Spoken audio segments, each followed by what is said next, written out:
Anna Porter was born in Budapest, Hungary, and escaped with her mother during the 1956 revolution to New Zealand. In 1968, she arrived in Canada and was soon swept up in the cultural explosion of the 1970s. In 1982, she founded Key Porter Books and published such national figures as Farley Mowat, Jean Chrétien, Conrad Black, and Allan Fotheringham.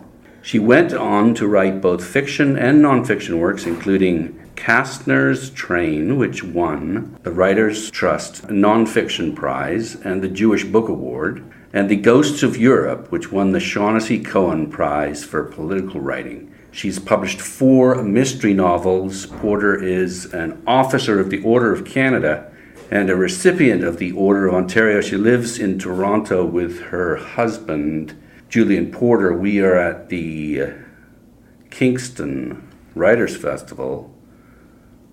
Welcome to the Bibliophile. Thank you. Nice to meet you in person. You've just written a book, a memoir, In Other Words. Upon reading it, I basically thought she's led a blessed life.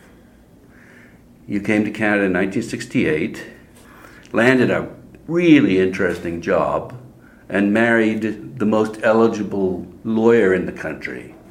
However, when I reflected on it, I went back to the beginning of the book, and your father was a slave laborer in the Gulag.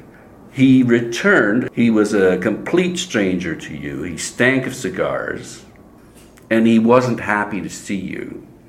He escaped to Austria. You and your mother followed, and your mother was jailed for 8 months.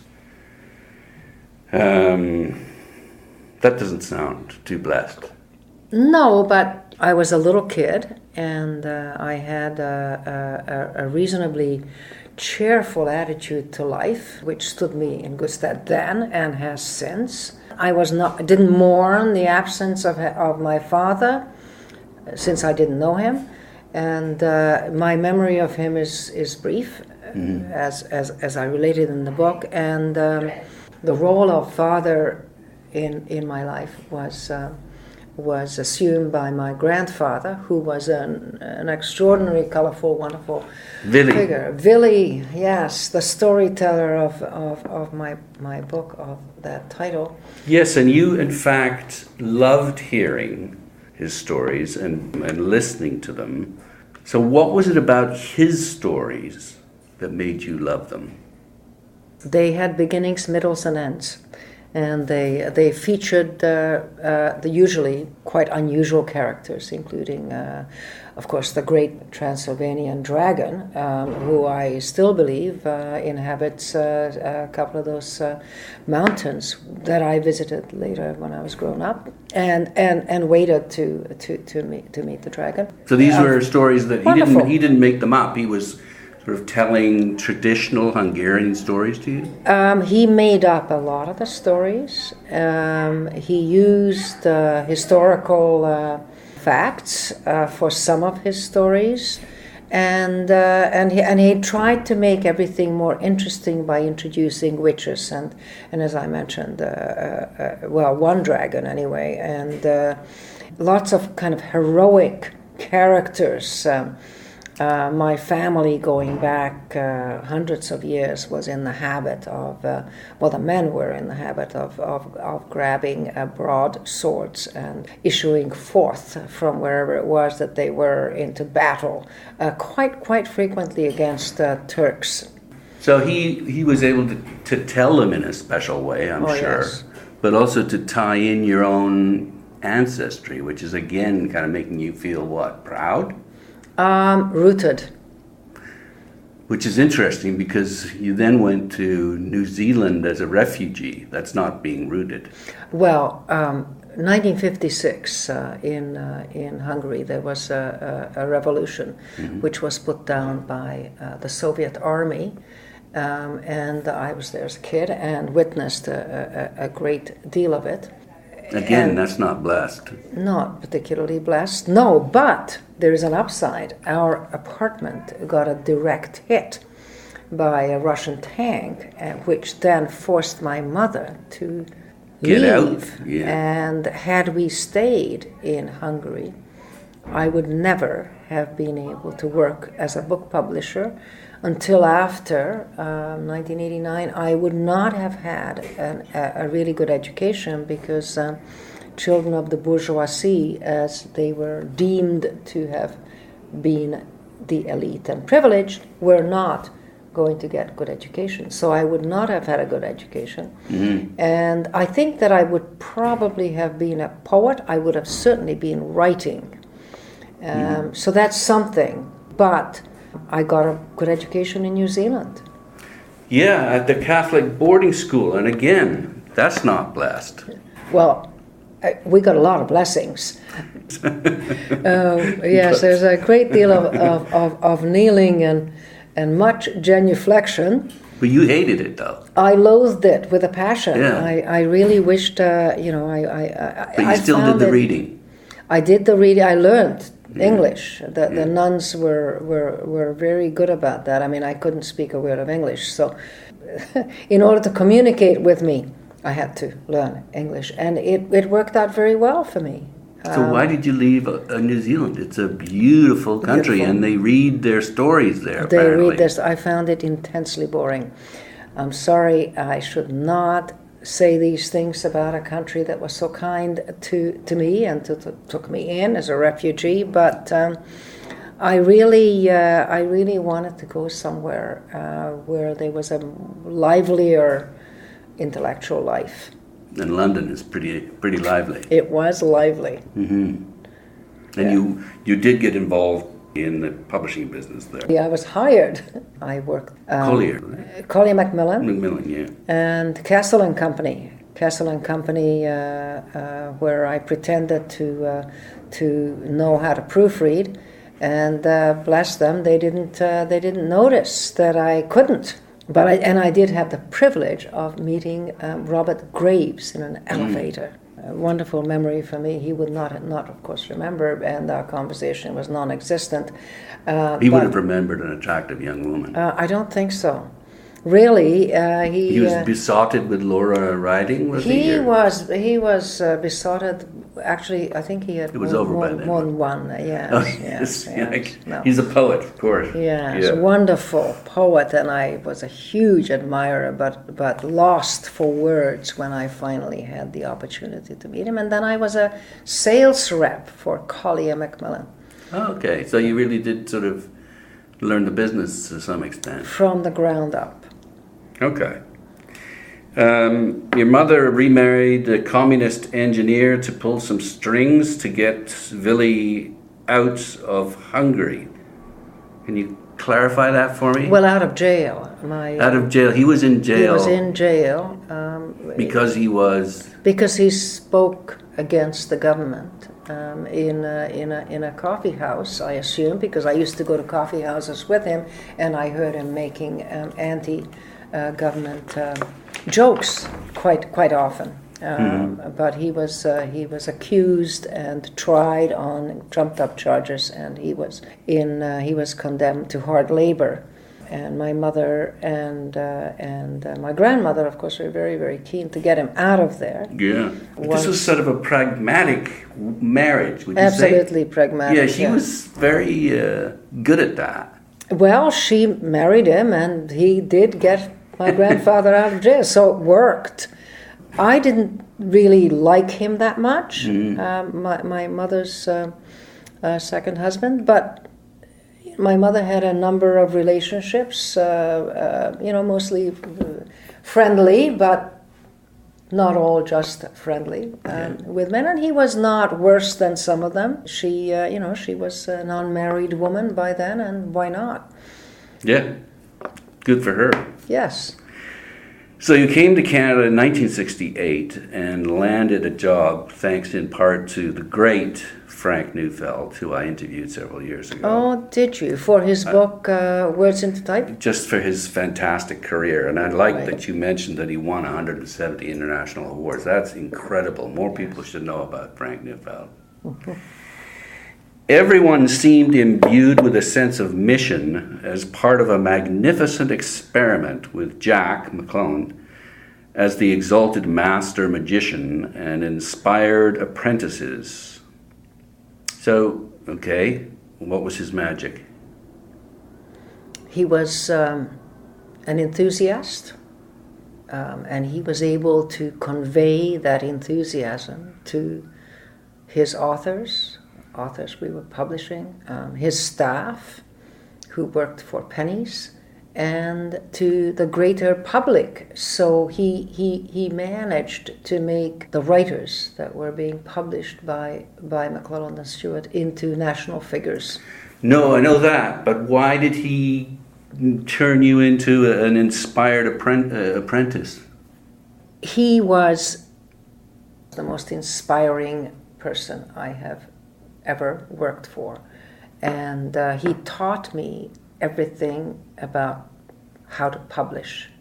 Okay, can you summarize that in 3 sentences? Caring about the writer more than about yourself. Caring about the writer to the exclusion of interruptions. What does that mean? It requires dedication. Well, that you stick with it, even if you're loyal. Yes. Even if they didn't sell books. Even if the books, because if the first book doesn't sell, you don't just abandon ship. You go on and you know who that sounds like? Sorry to interrupt. Yes. I've just interviewed someone who's written a biography of James Laughlin with New Directions. Yes. Exactly the same yes. idea. He was loyal, even if they didn't sell. He knew that they were good, and he continued to publish them. In fact, they made more money, even though he didn't pay big advances. They made more money as a result of that. Absolutely, and Jack is in that school of publishers. Unfortunately, there's not many around of that caliber today, because publishing is viewed more as a commercial business now. Moving commodity. Yes, and the fact that he didn't view it as a commercial business, although he did want to keep going, I think contributed to the ultimate sale of McClelland and Stewart. Yeah, he really, really cared about Canadian culture. Yeah. And he was flamboyant too, wasn't he? Yes, he was fun. He was a lot of fun, and he was all inventive. He was. It was a joy to watch him in action. In fact, after 8 years of working with him, you acquired much of Jack's vocabulary. Yes. So you said "fuck" a lot? Oh yes, yes. Yes. It was not a word I had used prior to Jack. It's a great word, isn't it? If you don't use it too much. It's expressive. If you use it a lot, it loses its currency. Yeah. But his language was colorful. Mm-hmm. And as was he, and just watching him at his desk with his feet up on the desk and leaning back and in the smoking constantly, and in the summer he'd have his shirt off. I mean, in the office. In the office, he'd be walking around with his shirt off. Did he have a good build? Well, he was quite slim. Okay. At one time, he'd been a hockey player. Okay. And was actually, and I can't remember which team had tried to get him to play. Oh, wow. Hockey. So he was actually quite good. But being a publisher, you don't get much time to play hockey. So he didn't have the kind of musculature that guys who walk around without a shirt normally have. Okay. Each editor was expected to work on at least 20 manuscripts a year and to supply each book with a heartfelt recommendation, including keywords, regional angles, comparison to known bestsellers, so that the reps could get that out in a couple of minutes. Absolutely. And I remember those sales conferences to this day, with the editors sweating blood and the reps looking sleepy, and time passing, so that if the editor didn't get to the crucial part of the presentation of what the book is really about, because you've done a regional angle, you'd done the keywords, you'd done whatever it is that you think the rep might need to get the buyer's attention, they were cut off. So the editor didn't really have a chance quite often to finish the presentations. So Jack did some of the presentations himself. To the big buyers? No, to the sales conference. Oh, to the sales conference. And he did go out to the big buyers. Okay. So what sold the books back then? Was it book reviews, or what was it? Well, there were book reviews. There were a lot more independent booksellers, and what we used to call hand selling, where you would send out advance copies to particular booksellers who you thought might have an influence with their customers. And with all sorts of fun gimmicks too, right? Gimmicks, yes. Yeah. Well, the gimmicks would get the reviewers' attention, not necessarily the booksellers, but the gimmicks would get the reviewers' attention, even if the book wasn't all that great. So but there were 3 chains. Now there's one. Yeah. And I remember doing presentations to Classics and Coles and Smiths, and you went, and if one buyer at one of the 3 chains would say, well, I think that's a pass, you didn't have to panic because you had 2 more buyers. Monopoly. Now it's one big chain, and if the buyer says it's a pass, you're really out of luck. Yeah, I wouldn't like to be in that sales situation, especially if you don't hit it off with the book buyer. Well, then what? Then every time you come to them with something, they just tell you to get lost? If you don't hit it off with a book buyer, you ask a colleague to take over the call. Mm-hmm. Yeah. Even now, that would be happening. So McClelland and Stewart published 100 books a year. That's at least a lot. Yes. And then when you left and set up Key Porter in 82, so you were there for about 10 years with Jack, right? A little longer, yes. A little longer. Then you also published 100 books a year. Well, not initially. Okay, initially just 4, but one of which was Allan Fotheringham. You didn't just step into 100 then. Okay. No, right. But we built up to 100 books. In fact, I remember the year we did 120 books, and I did the presentation to our sales group, and they looked panicked. They could not believe we had 120 books on the list that year. So yes, I followed in his footsteps. I think we overpublished at Key Porter, and I think we overpublished at McClelland and Stewart. You were an editor-in-chief, in fact. Yes, not initially, again. Not initially, no, you had to warm up to that. Yeah. But I think they were pretty impressed right off the bat with you. It's a question of who they is. Well, Jack. Jack was taking a chance. I didn't have a Canadian background.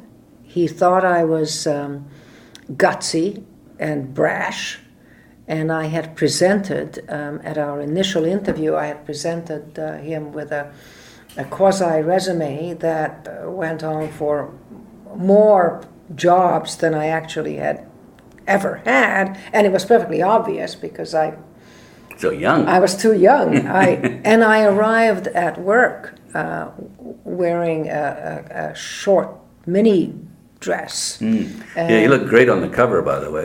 That's much later. Oh, is it? Oh, God, yes. Yeah. By then I was not that you don't look great now, of course, but... Oh, gee, thank you. Nice try.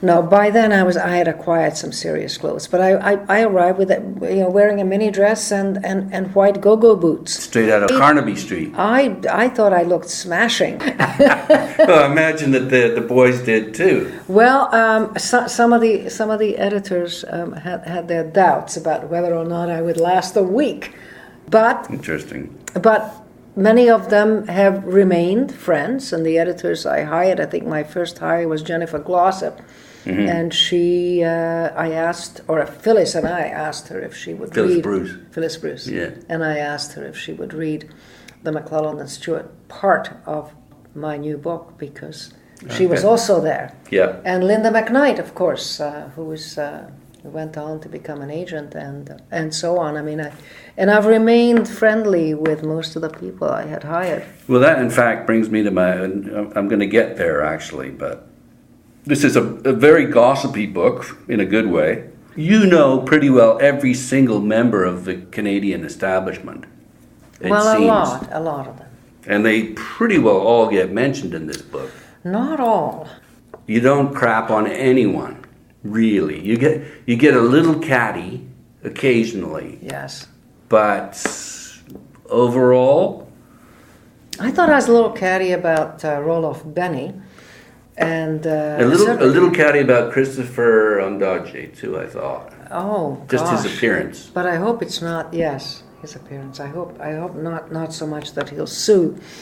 Well, that was another thing too, isn't it? It's a good thing you've got a husband who's a lawyer. He's a libel lawyer. Better still. Yeah. So yes. So it's a perfect fit in that regard. Yes, he actually protected me from a number, and he acted for me in a number of libel suits, and we won some.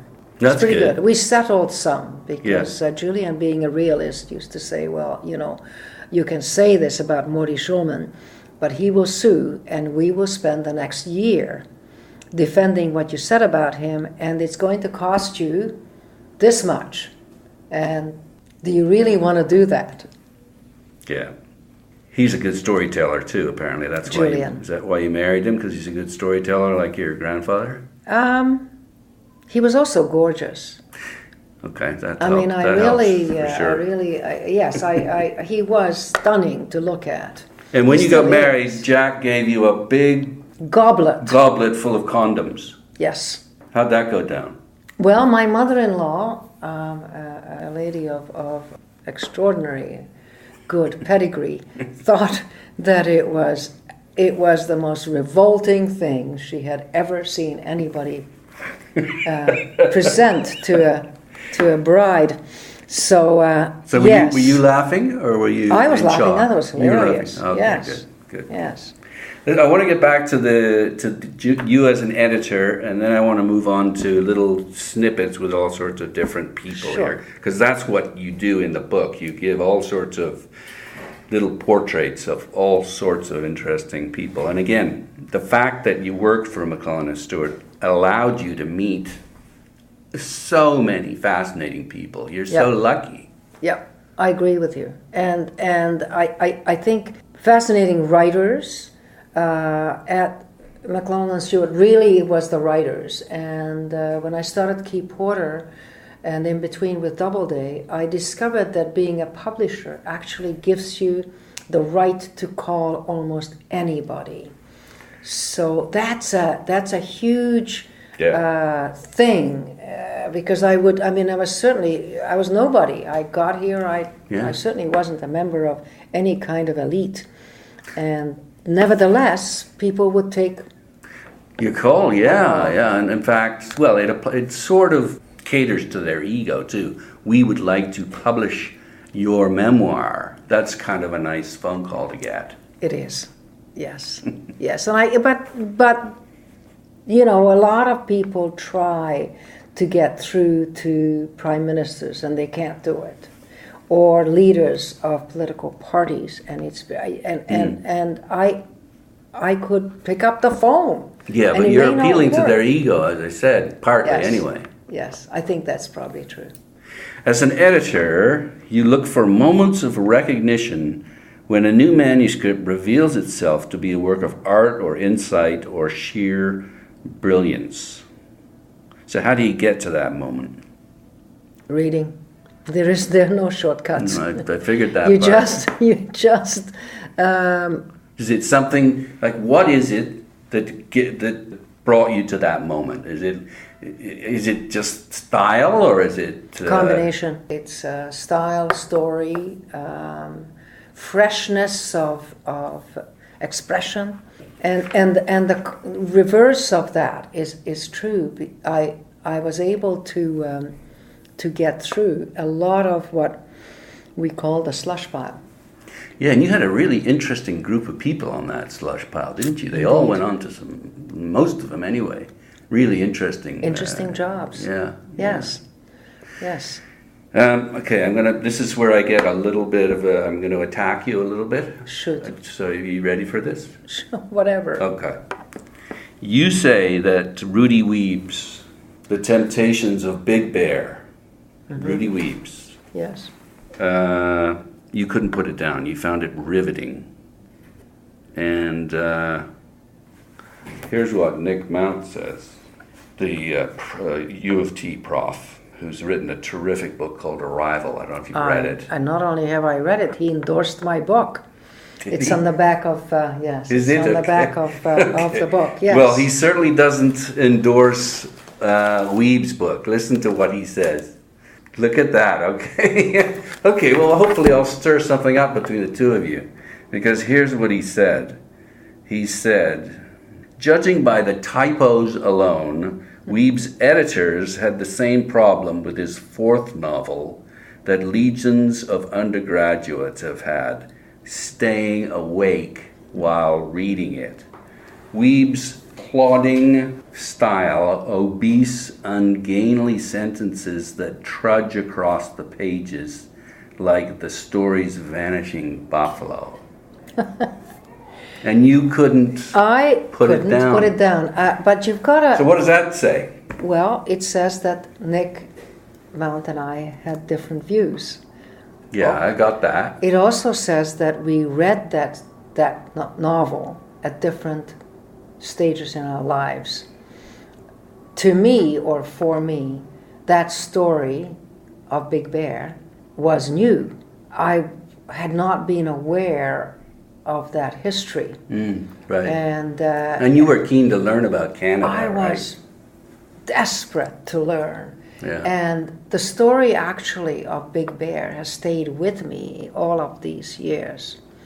As for the editing, I think I may have told the story. You did. That he rubbed out all of the copy every editor, single one. Every single change that the copy editor made, usually cutting back his sentences, he erased them all. But including Forget commas. It. Don't touch my stuff. Including commas, full stops, and everything. And I think that there are, well, of course, Jack used to say that there's never a book without typos, and this, I've never found a book without typos. But I think there are a lot more in that book than others. For that reason. Oh, okay, so it really wasn't the editors, it was the author himself. Well, the author himself didn't like to be edited. Yeah. And this is not unusual. We talk about, in fact, we're just coming out of a session that you spoke at on the panel. And Jack McClelland, you quote from a letter of his that says, vital forces in the cultural growth of the country are lost due to the inability to compete with a massive foreign presence. And he would, flip over in his grave to know that McClelland and Stewart was part of a German subsidiary. He would. He would, because he was awarded. But he won some dispatches medals. Mentioned in dispatches. Yeah. Yes, he was in the war and was a bit of a war hero too. I mean, I've talked to a number of people. He was on a boat, right? Yes, harassing German submarines, protecting our waters, and he Bertelsmann was not high on his list of friendly entities. He didn't like the Americans, but he did not. He didn't like to go to the Frankfurt Book Fair. No, he wouldn't. I mean, he came a couple of times. He hated it. He was quite convinced that every man he met of a similar age had been in a submarine or in a tank attacking his friends in the war. So, if you ever talked to them at the Frankfurt Book Fair, you would find that there were no Germans at all on the Western Front. Actually, they were all on the Eastern Front, is what they say. And they say, well, where were you during the war? Kiev. No, there's no... and Jack didn't believe a word of it. Yeah. I didn't quote that in my presentation, but it's quite true that Jack felt there was not enough room in Canadian bookstores or anywhere in Canada for Canadian writers, not enough room. And he was particularly focused on mass market on inexpensive paperbacks, because those racks are really controlled by the large wholesalers, or were back then. And unless you have a continuous stream of product, meaning books, you don't have a chance. Yeah. And he did try, and it was one of his many failures to break through into a new way of marketing books. He was successful with the New Canadian Library, though. I mean, yes. Even though that's a bit of a sham. He was, yes. It took a long time.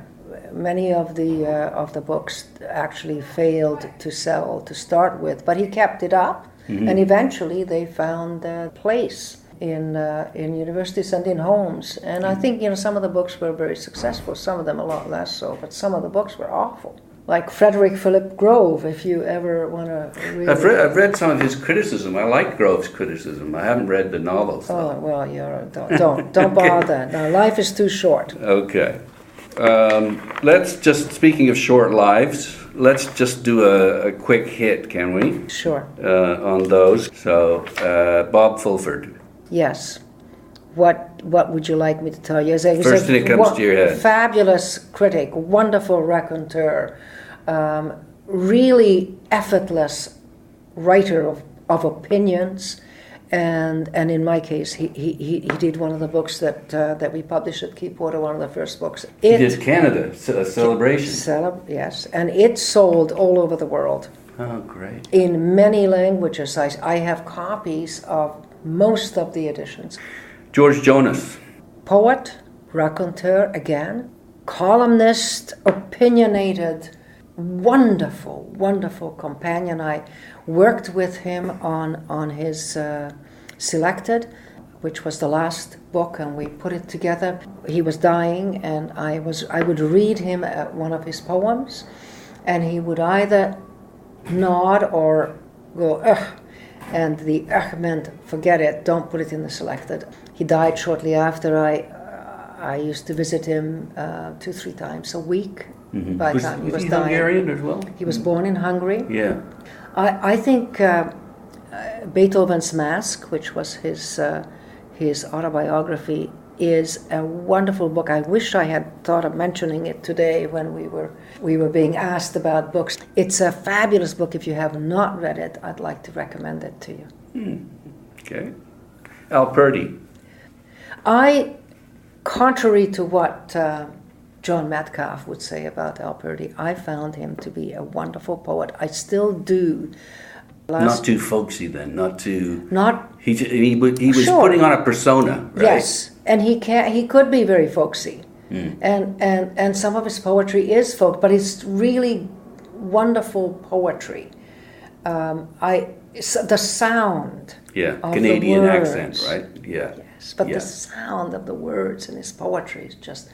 Last year, I read out loud a couple of his poems here, and people were in tears. And I find Tulameen, the poem that repeats those words, it would move anybody to tears. And his A-frame house, the famous, is close by to Kingston, very, right? very close. I used to go down there and visit. Okay, a couple more. Margaret Atwood. I think she is the best living writer we have in this country. I think she is one of the best writers that Canada has ever produced, going back in history. She is varied, she's challenging, she's funny, she's very, very funny, even when she wants you to think about something that is crucial to contemplate. She will have a little tale of humor that makes it possible to get through some of the tougher passages in both her fiction and nonfiction work. A little honey to go with the... Just a little, yes. In person, she's become a friend. We have been friends since I first met her. Slowly, we became friends. And I'm just proud that she's a friend. Conrad, Yes, well... You go really, really easy on Conrad in this book. I think Conrad's been through a lot. And unjustifiably so? I studied, I read, and I followed the court case against him in the United States. And I think it was grossly unfair. I think he was treated unfairly. And how he managed his time in a state penitentiary. Yeah, no, that's laudatory for sure. It is. But, really. But he, I was one of his. I own shares in his company, Hollinger, and I lost them all. So I'm not that happy. After he was gone. Well, and also he was padding his own nest. Well, that was one of the accusations that was in fact proven not to hold water. Okay. I think as a writer, to switch to a different part of the Conrad we know and love, I think he's a very good writer. I agree. And he's a lot of fun to read because he can be incendiary. Yeah. He used to write the column in the Globe and Mail, the magazine that they'd had, and he still writes. He writes in the National Post now, okay. And you know what? It's always fun to read. He invariably could do with an edit. He's quite happy to have you touch his prose, but he will, often, reverse whatever it is you're suggesting, which is why his books have tended to be on the long side. That's right. Okay, there's a whole bunch of other people. Allan Fotheringham you haven't asked about. I haven't. Okay, go for it. There, I see him on your desk. Yeah, and it's signed too. There we are. Yeah. Allan Fotheringham launched Key Porter Books into political writing, and not that book, but his first book, Malice in Blunderland, sold more than 100,000 copies. I bought one when it came out. I loved it. It's full of what I think of as Fotheringhamisms, as are all his other books. I've enjoyed working with him. He's outrageous. He's funny. I wish somebody today was writing with the wit and critical assessment of our politicians. As my God, do we need more humor? We need a sense of also reality injected in our political life. We've become sanctimonious, and he was merciless in his of all parties. I mean, the Grits that stole Christmas about the liberals, and then of course famously he went on that tour with Joe Clark when Joe Clark went around the world. Yes, forgot his luggage. Well, the luggage was lost, and he asked a farmer, I think in India, about how old are your chickens? Which I can see that Joe would have been lost for words. A very nice man, Joe Clark. Lovely, yeah. He thinks Allan Fotheringham actually nipped his political career in the bud. Wow. By writing about him the way he did. That much influence. He had influence. Mm-hmm. Well, as did a number of other writers. I mean, I'm not sure anybody does in today's... not to the extent that Fotheringham... No. And, well, there's also Pierre Berton, of course. Yes. That you do at night, you talk about. And all sorts, Irving Layton, there's all sorts Peter of other Newman. people. Of course. Peter Newman, Larry Stevenson with chapters. You do an interesting piece on that. I wasn't kind about him either. Yes, well, you shouldn't be. He just hammered the publishing sector, didn't he? I didn't think he was in the country when I wrote that about him, and then I saw him. And I thought, oh my God, is this a mirage? And he said, oh, Anna, how are you? As if we were close and dear friends. What can I tell you? Yes. Okay, finally, you mentioned the fact that you think that the book that McClelland and Stewart put out, Persia, was the most beautiful book that you published with them. It is a beautiful book. Can you name some of the other most beautifully produced, in terms of a collector? Give me, the collector, some advice on what I should get because of the production values and the content, and what's the best. You said Persia is the most beautiful, but maybe a short list that you come to mind. It's hard to do because most of the books that we publish, we were trying to save money. So the kind of paper that's used in both Persia and, God help us, Iran, Elements of Destiny. Lost $350,000. About that, yes. I think rather more. But that's, be that as it may, Jack really persisted in publishing it, but it is a beautiful book if you ignore the context within which it was published. I would think that you might look at the books that were published with the National Film Board, because Lorraine Monk? Lorraine Monk was... You're not kind to her. Not particularly. You call her an empress? Yes, well, there's that. But she did command the quality... Standards, yeah. But she drove you nuts. Drove me nuts, absolutely drove me nuts. Drove Jack nuts too. But the books are... they stand up? They are beautiful books. So you're asking about as a collector. Yeah. Those are beautiful books.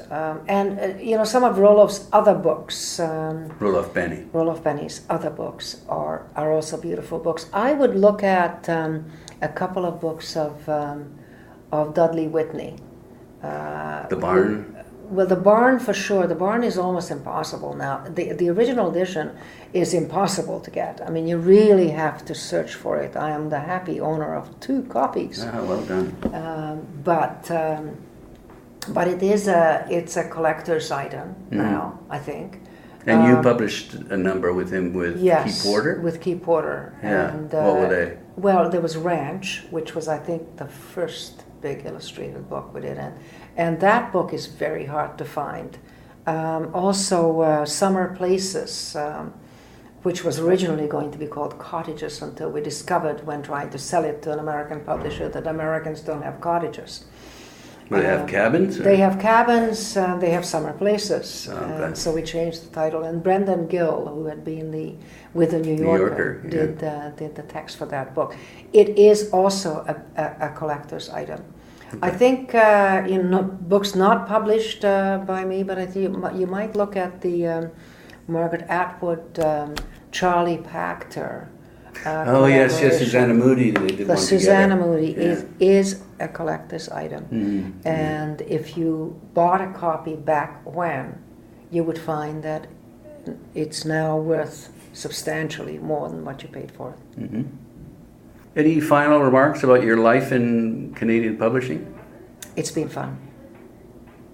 Yeah, you can tell that in the pages of this book too. It's a fun read. And I did mention a number of books at the end of the talk that I am currently, for whatever reason, either reading or have read just very recently, and I think some of those books are quite wonderful. So you better mention them here then. Oh, well, I did. But I didn't tape you back then. Of course you didn't. I'm sorry. Essie Edijan's Half-Blood Blues and her new book, which I have not read. It's a wonderful book, and I haven't read the new book, but Madeleine Theon's book, Do Not Say We Have Nothing. Cherry Andy's Brother, which I talked about as a book I could not put down. Now, it is very different from Rudy Weep, but I would recommend it. Eden Robinson's Son of a Trickster, which I have read, and I'm just reading Monkey Beach, which I bought today.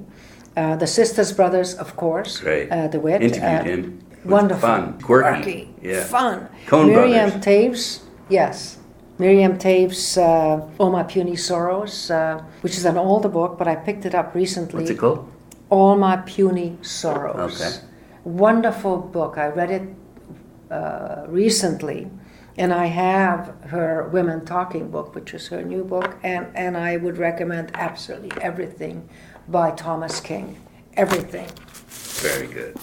Well, the book is called, In Other Words, How I Fell in Love with Canada One Book at a Time by Anna Porter, and it's published by Simon and Schuster Canada. Have you sold it abroad yet? Are you working on that? No, I'm not. No. It's a very Canadian book, Okay. I think. Don't you?